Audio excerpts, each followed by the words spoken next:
नमस्कार विद्यार्थी मित्रांनो.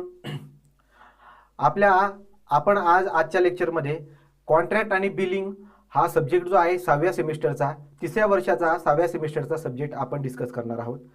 तर आपल्या या व्हिडिओ लेक्चरच्या सिरीजमध्ये पहिल्या लेक्चरमध्ये आपण जो पहिला युनिट आहे त्या पहिल्या युनिटबद्दल आपण आता डिस्कस करणार आहोत. पहिल्या युनिटमध्ये आपल्याला कुठले टॉपिक कव्हर करायचे असतात त्याच्याबद्दल आपण डिस्कशन करणार आहोत. आपला सब्जेक्ट जो आहे तो कॉन्ट्रॅक्ट आणि बिलिंग म्हणून आहे. जे फर्स्ट युनिट आपल्याला शिकायचं आहे त्याचं नाव आपण बघा, fundamental of execution of PWD work म्हणून आपण त्या चॅप्टरचं नाव दिलेलं आहे. तो पहिलं युनिट जे आहे आपलं त्याच्यामध्ये आपल्याला PWD वर्क म्हणजे पब्लिक वर्क डिपार्टमेंट जे आहे ते पब्लिक वर्क डिपार्टमेंट कशा पद्धतीने काम घेते आणि कशा पद्धतीचे कामं करते याच्याबद्दल आपल्याला डिटेलमध्ये शिकायचं आहे युनिट नंबर 1 मध्ये. युनिट नंबर 1चा जर सिलेबस बघायला गेलो तर आपल्याला 4 पॉईंटवर डिस्कशन करायचं आहे. एक एक करून आपण बघूया. त्या अगोदर युनिट नंबर 1 जे आहे त्याच्या वेटेज बद्दल डिस्कस करूया. कॉन्ट्रॅक्ट आणि बिलिंगचा युनिट नंबर 1 जो आहे तो आपल्याला 8 मार्क्ससाठी विचारला जात असतो. याच्यात महत्त्वाचे 2 प्रश्न तुम्हाला विचारले जातील ते मी तुम्हाला शिकवत असताना सांगणार आहे. ते 2 प्रश्न जर तुम्ही नीट पद्धतीने तयारी केली तर तुमचे 8 मार्क्स इथले फिक्स होऊन जातात. ठीक आहे, पुढे जाऊया आपण. तो पुढच्या पॉईंटला आपण जर गेलो तर पुढच्या पॉईंटला आपल्या आता बघा युनिट नंबर 1 मध्ये जो सिलेबस आहे त्याचं डिस्कशन आपण आता करणार आहोत या व्हिडिओमध्ये. ठीक आहे, तो या व्हिडिओमध्ये आपल्या पूर्ण सिलेबस बद्दल डिस्कस करायचं आहे. एक एक करून बघूया.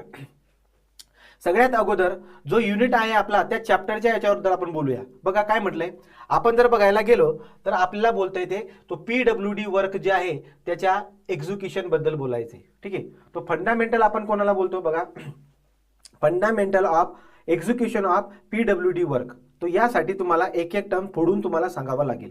हे बघा, जेव्हा आपण बात करतोय वर्कची तर कुठल्या वर्क बद्दल आपण बोलत आहोत तर आपल्याला डिस्कस करायचं आहे पब्लिक वर्क बद्दल. तो पब्लिक वर्क आपण कोणाला बोलत असतो, शासनाने लोकांसाठी काही गोष्टी करून द्यायच्या असतात. जसं की शासनाने लोकांसाठी रोड बनवून द्यायचा आहे, ब्रिज बनवून द्यायचा आहे, टावर बनवून द्यायचा आहे. हे सिव्हिल इंजिनिअरिंगचे कन्स्ट्रक्शन करून द्यायचे आहेत. जनरली रोड आणि ब्रिज बद्दल आपण बोलूया. तर लोकांसाठी रोड आणि ब्रिज जेव्हा बनवून द्यायचा आहे तर सरकार हे बनवून देणार आहे. आता हे जे पण काम आहे याला आपण बोलणार पब्लिक वर्क. तो सगळ्यात पहिली कन्सेप्ट जे तुम्हाला शिकायला भेटली या पहिल्या युनिटमध्ये ते म्हणजे पब्लिक वर्क म्हणजे काय. तो शासनाने लोकांसाठी जे काम करून द्यायचं आहे, रोड बांधून द्यायचा आहे किंवा ब्रिज बांधकाम करून द्यायचं आहे, तर हे जे काम आहे याला आपण पब्लिक वर्क म्हणत असतो. ठीक आहे, याला पब्लिक वर्क आपण बोलत असतो. ओके, पुन्हा आता शासनाने हे काम करून द्यायचे त्यासाठी शासनाजवळ एक डिपार्टमेंट असतं. तो पब्लिक वर्क करण्यासाठी जे पण डिपार्टमेंट शासनाचं आहे त्याला आपण बोलतो पब्लिक वर्क डिपार्टमेंट. मी पुन्हा सांगतो, लक्षात घ्या. तुम्हाला जर कोणी विचारलं असे प्रश्न पुढे जाऊन तुम्हाला विचारण्यात येतील इंटरव्ह्यूमध्ये की पब्लिक वर्क डिपार्टमेंट काय आहे. शासनाने लोकांसाठी काही गोष्टी करून द्यायच्या असतात, रोड बांधकाम करून द्यायचा असतो, ब्रिज बांधकाम करून द्यायचा असतो, यांना आपण पब्लिक वर्क बोलतो. हे कामं करण्यासाठी, यांचं कन्स्ट्रक्शन करण्यासाठी आणि काम झालेलं जर का असेल रोडाचं तर त्याचं मेंटेनन्स करण्यासाठी आपल्याकडे म्हणजे शासनाकडे एक डिपार्टमेंट असतं आणि त्या डिपार्टमेंटला बोलतात पब्लिक वर्क डिपार्टमेंट. दुसरा मुद्दा आपला काय येईल बरं का, पब्लिक वर्क म्हणजे काय ते कळालं. पब्लिक वर्क डिपार्टमेंट कुठलं तर शासनाजवळ असणारं जे एक डिपार्टमेंट आहे जे हे काम करून देणार आहे त्याला आपण पब्लिक वर्क डिपार्टमेंट बोलतो. अजून डिटेलमध्ये सांगायचं म्हटलं की PWD डिपार्टमेंट जे आहे ते काय काम करते तर त्याच्या 2 याच्यामध्ये उत्तर देणार आपण. कन्स्ट्रक्शन करण्याचं काम आणि मेंटेनन्स करायचं काम करते. तो PWD डिपार्टमेंट जे आहे ते कन्स्ट्रक्शन करायचं काम आणि त्याला मेंटेनन्स करायचं काम करत असते PWD डिपार्टमेंट. ओके, कोणाला, ते जे पब्लिक वर्क आहे त्याचा. तो पब्लिक वर्क जे आहे त्यांचं कन्स्ट्रक्शन करणे आणि त्याला मेंटेनन्स करणे हे काम पब्लिक वर्क डिपार्टमेंट करते, जे महाराष्ट्र शासनाचं किंवा आपल्या भारताचं सेंट्रल शासनाचं आहे. ओके, तर आपण जनरली महाराष्ट्राच्या लेवलवरती अभ्यास करत आहोत म्हणून महाराष्ट्र शासनाचं एक डिपार्टमेंट आहे ज्याचं नाव आहे पब्लिक वर्क डिपार्टमेंट, जे कन्स्ट्रक्शन करायचं काम करतं, बांधकाम करायचं काम आणि त्याला मेंटेनन्स करायचं काम करतं. म्हणून PWD डिपार्टमेंटला मराठीमध्ये बांधकाम विभाग म्हणतात. ओके, तो बांधकाम विभाग खातं आपण असं बोलत असतो. शासनाचं बांधकाम विभाग खातं हे आहे. ओके, तर तुम्हाला पीडब्ल्यूडीचा अर्थ पण कळाला. एक्झिक्युशन हा शब्द पुन्हा पुन्हा आपल्याकडे येणार आहे. एक्झिक्युशनचा अर्थ होतो काम करणं. ठीक आहे, तो पीडब्ल्यूडी वर्क ऑफ एक्झिक्युशन म्हणते, काम करणं किंवा त्याला पार पाडणं, याला आपण एक्झिक्युशन बोलणार आहोत. मी अभ्यास करतोय, ठीक आहे, एखादी गोष्टीमध्ये आपण काय करत आहोत, आता काही एखादी गोष्ट मी करतोय, तो एक्सकॅव्हेट करतोय, खड्डा करतोय, ते पार पाडतोय मी, ते काम पूर्ण करणं, एक्झिक्यूट करणं. ओके, तो जे काम आपण सुरू केलंय त्याला पार पाडून टाकणं, त्याला एक्झिक्युशन शब्द म्हणूया. काम करणे, त्याला पार पाडणे म्हणजे एक्झिक्युशन करणे. ठीक आहे, तो पीडब्ल्यूडीची जी कामं आहेत त्यांना पूर्ण करण्यासाठी आपल्याकडे बऱ्याचशा टर्म्स असतात, फंडामेंटल असतात. कुठल्या कुठल्या गोष्टी आपल्याला माहिती असायला पाहिजे, कारण उद्या उठून तुम्ही पण अधिकारी बनणार आहात आणि तुम्ही या डिपार्टमेंटचे देखील अधिकारी राहू शकतात. म्हणून आपल्याला त्याचं बेसिक माहिती असायला पाहिजे, त्याचे फंडामेंटल्स माहिती असायला पाहिजे. तो फंडामेंटलचा अर्थ घेऊया बेसिक. ओके, तो या पद्धतीने आपल्याला हे चॅप्टरचं नाव लक्षामध्ये ठेवायचंय. बघा आता याच्यामध्ये हे जे युनिट नंबर 1 आहे याच्यामध्ये आपल्याला 4 पॉईंटवर डिस्कस करायचे आहेत. तो 4 पॉईंट कुठले आहेत बरं का, एक एक करून आपण बघूया 4 पॉईंट कुठले आहेत. बघा पहिला पॉईंट जो तुम्हाला डिस्कस करायचा आहे 1.1 म्हणून, तो आहे आपल्याकडे organisation structure of public work department. तो पहिला जो पॉईंट आपल्याला डिस्कस करायचा आहे तो आहे आपल्याकडे ऑर्गनायझेशन स्ट्रक्चर. तो बघा ऑर्गनायझेशन स्ट्रक्चर म्हणजे काय, या डिपार्टमेंटमध्ये वेगवेगळी स्तर असतात. तो स्ट्रक्चर म्हणल्यावरती काय बरं का आपण स्तर बोलूया. तो वेगवेगळी स्तर आहेत या डिपार्टमेंटमध्ये. ठीक आहे, ते स्तर कशा पद्धतीचे आहेत त्याच्याबद्दल आपल्याला बघायचं आहे. ते तुम्हाला पुढच्या व्हिडिओमध्ये कळूनच जाणार आहे. जसं की आपण जर बघायला गेलो एखादी फॅमिली, बघा तो फॅमिलीमध्ये कसं असतं, सगळ्यात वरती जे आहे पप्पा असतील, त्याच्या खाली जे आहे मम्मी असणार आहे आणि त्याच्यानंतर जे काही आहेत हे बाकीचे येणार आहेत. तो या पद्धतीने हे उदाहरण देऊ शकतो. दुसरं उदाहरण जर आपण द्यायला गेलो तर आपण आपल्या स्कूलचं उदाहरण देऊया. वरती जो असतात ते वरती मुख्याध्यापक आहे, त्याच्या खाली जे आहेत टीचर्स आहेत. तो या पद्धतीने पण हा एक स्ट्रक्चर असतो, याला आपण ऑर्गनायझेशन स्ट्रक्चर बोलतो. तो फॅमिलीमध्ये ऑर्गनायझेशन स्ट्रक्चर दिसायला भेटतं, स्कूलमध्ये आपल्याला ऑर्गनायझेशन स्ट्रक्चर दिसायला भेटेल, कॉलेजेसमध्ये किंवा वेगवेगळ्या ठिकाणी, सगळ्या ठिकाणी अशा पद्धतीचं हे स्ट्रक्चर असतात. ओके, तो ऑर्गनायझेशन स्ट्रक्चर म्हणजे याचा अर्थ काय झाला की काम जेव्हा तुम्ही करणार तर त्याची वेगवेगळी स्तर असतात. तसे पीडब्ल्यूडी डिपार्टमेंट जे आहे, महाराष्ट्र शासनाचं पब्लिक वर्क डिपार्टमेंट जे आहे त्याचं देखील ऑर्गनायझेशन स्ट्रक्चर आहे. ते आपल्याला डिस्कस करायचं आहे डिटेलमध्ये. पुढच्या व्हिडिओमध्ये आपण ते डिस्कस करणार आहोत की सगळ्यात वरती कोण असतो, त्याच्या खाली कामं कशा पद्धतीने चालतात, याची वेगवेगळी स्तरं आपल्याला पुढच्या व्हिडिओमध्ये बघायची आहेत. ओके, तो पहिला पॉईंट आपला काय आहे, organisation structure of PWD. Okay, तो ऑर्गनायझेशन स्ट्रक्चर ऑफ पीडब्ल्यूडी हा पहिला पॉईंट आपला झाला आहे. याचं डिस्कशन पुढच्या व्हिडिओमध्ये करूया. पुढे वेगवेगळ्या स्तरावरती वेगवेगळे अधिकारी असतात. तो वेगवेगळ्या स्तरावरती वेगवेगळे अधिकारी आहेत. आता जेव्हा पब्लिक वर्क डिपार्टमेंटमध्ये कामं घेतली जात आहे, कामं जे येत आहेत, रोड बांधकामाचं काम जर येत आहे तर हे काम कोण करणार, वेगवेगळी स्तरं आहेत आपण असं बोलतोय आणि प्रत्येक स्तराचा अधिकारी पण असतो.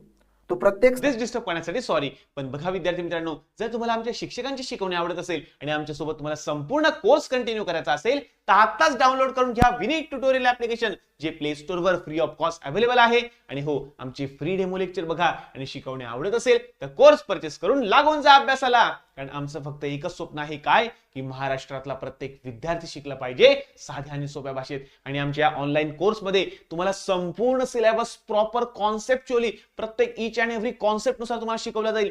फ्री रिव्हिजन क्रॅश कोर्स मिळेल, आमच्या थेरी नोट्स मिळेल, पीवायक्यूचं सोल्युशन मिळेल, सर्व सर्व सर्व तुम्हाला मिळेल एकदमच अफोर्डेबल कॉस्ट मध्ये. आत्ताच जा ऍप्लिकेशनला डाउनलोड करा, फ्री डेमो लेक्चर बघा, शिकवणं आवडलं तरच कोर्स परचेस करा, नाही तर जाऊ द्या. आणि हो, जर तुम्हाला एक्स्ट्रा डिस्काउंट पाहिजे असेल तर आमचे हेल्पलाईन नंबर तुम्हाला दिलेले आहे, यावर तुम्ही व्हॉट्सअपला मेसेज करून एक्स्ट्रा डिस्काउंट सुद्धा मिळवू शकतात. चला तर आता आपल्या लेक्चरला कंटिन्यू करूया. ऑर्गनायझेशन स्ट्रक्चर ऑफ पीडब्ल्यूडी हा पहिला पॉईंट आपला झाला आहे. याचं डिस्कशन पुढच्या व्हिडिओमध्ये करूया. पुढे वेगवेगळ्या स्तरावरती वेगवेगळे अधिकारी असतात. तो वेगवेगळ्या स्तरावरती वेगवेगळे अधिकारी आहेत. आता जेव्हा पब्लिक वर्क डिपार्टमेंटमध्ये कामं घेतली जात आहे, कामं जे येत आहेत, रोड बांधकामाचं काम जर येत आहे तर हे काम कोण करणार, वेगवेगळी स्तरं आहेत आपण असं बोलतोय आणि प्रत्येक स्तराचा अधिकारी पण असतो. तो प्रत्येक स्तराचा अधिकारी पण असतो. मग आता प्रत्येक स्तराचा अधिकारी जर का आहे तर त्या अधिकाऱ्याची कामं काय आहेत, तो कुठली कामं घेतो, त्याच्या अंडरमध्ये काय कामं येत आहेत, या प्रत्येकाची फंक्शन तुम्हाला या दुसऱ्या पॉईंटमध्ये डिस्कस करायचं आहे 1.2 मध्ये, की PWD डिपार्टमेंटमध्ये जे अधिकारी कामाला असतात त्या प्रत्येकाची कामं काय असतात, त्यांचा रोल काय आहे, त्यांची फंक्शन काय आहेत, याचं डिस्कशन तुम्हाला 1.2 मध्ये करायचं आहे. तो 1.1 मध्ये आपण काय डिस्कशन केलं की PWD डिपार्टमेंटमध्ये याचं स्ट्रक्चर काय आहेत, याचे वेगवेगळे स्तर काय आहेत, हे तुम्हाला डिस्कस करायचं आहे 1.1 मध्ये. 1.2 मध्ये तुम्हाला काय करायचं आहे की हे जे अधिकारी आहेत त्यांचे रोल काय आहेत, म्हणजे फंक्शन काय आहेत, त्यांची रिस्पॉन्सिबिलिटी काय आहे, ठीक आहे, हे आपल्याला बघायचं आहे. त्यांच्याकडे पॉवर कुठली आहे, ठीक आहे, त्यांच्याकडे कुठल्या प्रकारची पॉवर दिली. एखादा प्रोजेक्ट जो आहे तो कोणीही घेणार नाही, त्याच्याकडे पॉवर ज्याच्याकडे असणार तो त्याला कॅरी करत असतो, तो प्रोजेक्ट काम करतो, तो ठीक आहे. अशा पद्धतीने हे 2 पॉईंट आपली झाले. तिसरा पॉईंट आपला काय असणार आहे की पब्लिक वर्क डिपार्टमेंट जेव्हा काम करते त्याची एक प्रोसिजर फॉलो करावी लागते, त्याची एक प्रोसिजर असतो, त्याचा एक क्रम असतो. मग ती प्रोसिजर काय आहे, पब्लिक वर्क डिपार्टमेंट वाले रोड बांधकाम कशा पद्धतीने किंवा याची प्रोसिजर काय असते, पहिले काय करणार, दुसऱ्या पद्धतीने काय करतील, तो याचे पण काय काम करण्याची पण काय असते, एक सिक्वेन्स असते, एक सिक्वेन्स ऑफ ऑपरेशन असते, एक प्रोसिजर असते. मग ती प्रोसिजर काय असते हे आपल्याला डिस्कस करायचं आहे 1.3 मध्ये. तो 1.1 काय होता, 1.1 होता त्याचा पूर्ण स्ट्रक्चर काय आहे. 2 नंबर, या स्ट्रक्चरमध्ये जे अधिकारी आहेत त्यांची कामं काय आहेत, त्यांचा रोल काय आहे, त्यांची रिस्पॉन्सिबिलिटी काय, त्यांची जिम्मेदारी काय आहे 1.2. तिसऱ्यामध्ये पब्लिक वर्क डिपार्टमेंट जे काम करते तर त्याची प्रोसिजर काय आहे हे तुम्हाला तिसऱ्या पॉईंटमध्ये डिस्कस करून सांगायचं आहे. PWD प्रोसिजर, ठीक आहे, तो काम जेव्हा ते सुरू करते तो सुरू करण्याची प्रोसिजर काय आहे. तिसऱ्या पॉईंटमध्ये डिस्कस काय करायचं आहे, पब्लिक वर्क डिपार्टमेंट जेव्हा एखादं पब्लिक वर्क सुरू करते तेव्हा त्याची प्रोसिजर काय असते 1.3 मध्ये डिस्कस करायचं आहे.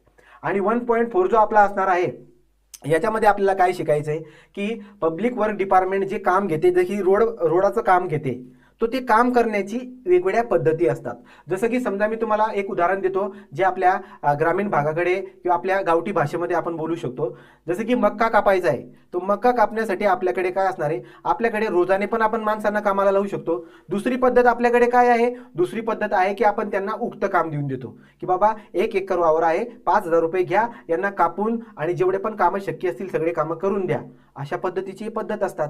तो पब्लिक वर्क डिपार्टमेंट जे आहे यांना देखील एक विशिष्ट प्रकारची पद्धत त्याला हाताळावं लागतं आणि पब्लिक वर्क पार पाडावं लागतं. मग कुठल्या पद्धतीची वापर करायला पाहिजे हे आपण शिकणार आहोत 1.4 मध्ये. तर 1.4 मध्ये काय डिस्कस करायचं आहे, method use in a PWD carry out work. तो काम पूर्ण करण्यासाठी कुठली पद्धत तुम्ही वापरलेली आहे याचा अभ्यास तुम्हाला करायचा आहे 1.4 मध्ये. वेगवेगळ्या प्रकारच्या पद्धती आहेत.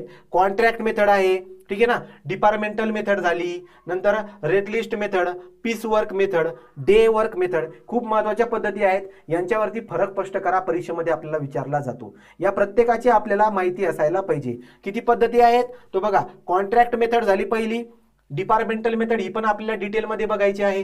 रेट लिस्ट मेथड झाली तिसरी, पीस वर्क मेथड झाली. यांच्या डिटेलमध्ये मी तुम्हाला जेव्हा तो टॉपिक येईल तेव्हा मी तुम्हाला सांगणार. नंतर पुढे आपल्याकडे डे वर्क मेथड झाली, नंतर एम्प्लॉईंग लेबर मेथड झाली, ठीक आहे. तो या पद्धतीने हा आपला सिलेबस असणार आहे. तर हे 4 पॉईंट आपल्याला डिस्कस करायचे आहेत आपल्या युनिट नंबर 1 मध्ये. ते एक एक करून आपण पुढच्या व्हिडिओमध्ये घेणार आहोत. ओके, तो अशा पद्धतीने आपला हा पहिला व्हिडिओ आपला झालेला आहे, पहिला लेक्चर आपला झालेला आहे. थँक्यू.